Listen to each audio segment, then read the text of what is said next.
Hi കൂട്ടുകാരെ, എല്ലാവർക്കും പൂരാശംസകൾ. തൃശ്ശൂർ പൂരം ഇന്ന് അടിച്ച് പൊളിച്ച് നടന്നുകൊണ്ടിരിക്കുകയാണ്. നമ്മുടെ നാട്ടിൽ തന്നെ നടക്കുന്നതെങ്കിലും നമുക്ക് പോകാൻ പറ്റിയിട്ടില്ല. ഞാനാകെ എന്താ പറയുക, കല്യാണം കഴിഞ്ഞ ആ സമയത്ത് സാമ്പിൾ വെടിക്കെട്ടാണോ കുടമാറ്റാണോ അതും, പിന്നെ അത് കഴിഞ്ഞിട്ട് പിറ്റേന്നുള്ള പൂരം കഴിഞ്ഞിട്ട് പിറ്റേ ദിവസത്തെ ഉച്ചവരെയുള്ളൊരു പൂരമുണ്ട്, പകൽ പൂരം. അത് കണ്ടിട്ടുണ്ട്. അല്ലാതെ മെയിനായിട്ടൊന്നും നമുക്ക് പോകാൻ പറ്റില്ല. ഭയങ്കര തിരക്കാണ്, ഭയങ്കര ജനങ്ങളാണ്. അല്ലെങ്കിൽ നമുക്ക് നിൽക്കാനുള്ളൊരു സ്ഥലമോ കാര്യങ്ങളൊക്കെ ഉണ്ട്. അപ്പം നമ്മുടെ ഇവിടെ എന്താ പറയുക, അത്ര ആഘോഷമായിട്ട് നടന്നുകൊണ്ടിരിക്കുന്ന പൂരമാണ് തൃശ്ശൂർ പൂരം. അപ്പോൾ ഇന്നിപ്പോൾ തൃശ്ശൂർ പൂരമായിട്ട് നമുക്കിന്ന് എന്താ പറയുക, നമുക്ക് പ്രത്യേകിച്ച് കാര്യങ്ങളൊന്നും നമ്മുടെ വീട്ടുകാര്യങ്ങളല്ലേ ഉള്ളൂ, വീട്ടിലെ വിശേഷങ്ങളും. ഞങ്ങളുടെ പ്രതിഷ്ഠാദിനം അടുത്തുകൊണ്ടിരിക്കുകയാണ്. അപ്പോൾ 9-ാം തീയതി 9, 10, 11 ദിവസങ്ങളിലാണ് ഞങ്ങളുടെ പ്രതിഷ്ഠാദിനം. അപ്പോൾ അതിന് പോകണം. അപ്പോൾ അതൊക്കെയാണ് നമ്മളുടെ കാര്യങ്ങൾ.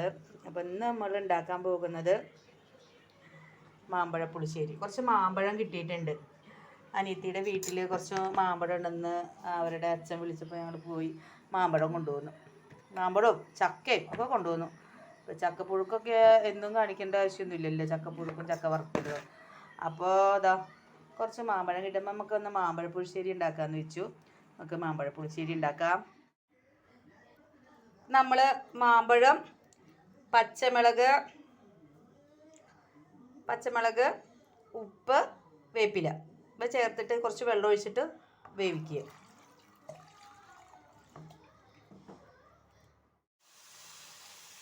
നമ്മുടെ മാമ്പഴം നന്നായി വെന്തിട്ടുണ്ട്.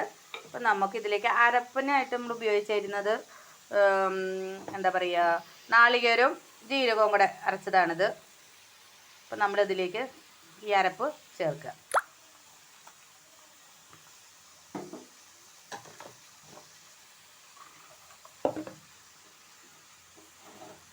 അരപ്പ് ചേർത്ത് തിളച്ച് കഴിഞ്ഞാൽ നമുക്ക് കുറച്ച് തൈര് ചേർക്കണം. എന്നിട്ട് തളിച്ച് കഴിഞ്ഞാൽ നമ്മുടെ മാമ്പഴ പുളിശ്ശേരി റെഡിയാവും. ഇതിപ്പോൾ ലച്ചു ബേബിയുടെ ഇഷ്ടത്തിന് ഉണ്ടാക്കണതാണ്. ലച്ചു ബേബിക്ക് മാമ്പഴ പുളിശ്ശേരി വേണമെന്ന് പറഞ്ഞിട്ട് ഉണ്ടാക്കിക്കണതാണ്.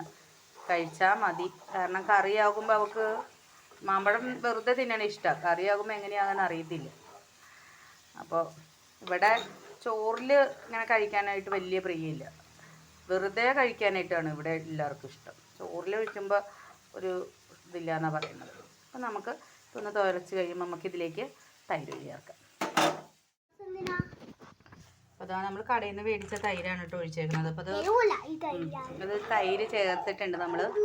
നമുക്കിത് കടുക് താളിക്കാം. ഇത് ഇങ്ങനെ ഓഫാക്കിയ ശേഷമാണ് തൈര് ചേർത്തത്. ചിലപ്പോൾ അല്ലെങ്കിൽ ഇങ്ങനെ പാട വരും ഉണ്ടോ. ഇതിൽ തന്നെ ചെറുതായിട്ട് ഈ കടയിൽ നിന്ന് മേടിക്കണ തൈര് അത്ര നല്ല തൈരൊന്നും അല്ല, പുളിയൊന്നും അധികം ഉണ്ടാവില്ല. അപ്പോൾ അതാ നമ്മുടെ മാമ്പഴ പുളിശ്ശേരി കടുക് താളിച്ച ഇടി. അപ്പോൾ അതാണ് നമ്മൾ കടയിൽ നിന്ന് മേടിച്ച തൈരാണ് കേട്ടോ ഒഴിച്ചേക്കുന്നത്. അപ്പോൾ അത് തൈര് ചേർത്തിട്ടുണ്ട് നമ്മൾ. നമുക്കിത് കടുക് താളിക്കാം. ഇത് ഇങ്ങനെ ഓഫാക്കിയ ശേഷമാണ് തൈര് ചേർത്തത്. ചിലപ്പോൾ അല്ലെങ്കിൽ ഇങ്ങനെ പാട വരും ഉണ്ടോ. ഇതിൽ തന്നെ ചെറുതായിട്ട് ഈ കടയിൽ നിന്ന് മേടിക്കണ തൈര് അത്ര നല്ല തൈരൊന്നും അല്ല, പുളിയൊന്നും അധികം ഉണ്ടാവില്ല. അപ്പോൾ അതാ നമ്മുടെ മാമ്പഴ പുളിശ്ശേരി കടുക് താളിച്ച ഇടി. നമ്മൾ കടുക് താളിക്കാനായിട്ട് അതിലേക്ക് ഉലുവയും കടുക്, വറ്റൽമുളക്, വേപ്പില ഇത്രയാണ് ചേർത്തത്. ഇനിയിപ്പോൾ നമ്മൾ കറിയിലേക്ക് ചേർത്ത് കഴിഞ്ഞാൽ നമ്മുടെ മാമ്പഴ പുളിശ്ശേരി റെഡി.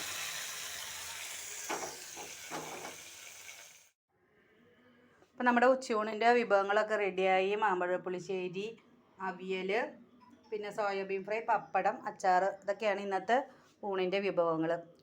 ഏട്ടന് ചോറും കൊണ്ട് പോകണം. അപ്പോൾ ഊണും കൊണ്ട് പോകട്ടെ കേട്ടോ. നിങ്ങളെല്ലാവരും ഞങ്ങളുടെ ചാനൽ സബ്സ്ക്രൈബ് ചെയ്യണം, കാണണം, കമൻറ്റുകളിൽ പറയണം എന്താണ് നമ്മുടെ തെറ്റുകുറ്റങ്ങൾ എന്ന് പറയുക.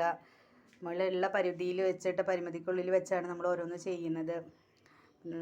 അപ്പോൾ നിങ്ങളെല്ലാവരും നമ്മുടെ യാത്രയിൽ എപ്പോഴും കൂടെ ഉണ്ടാവണം.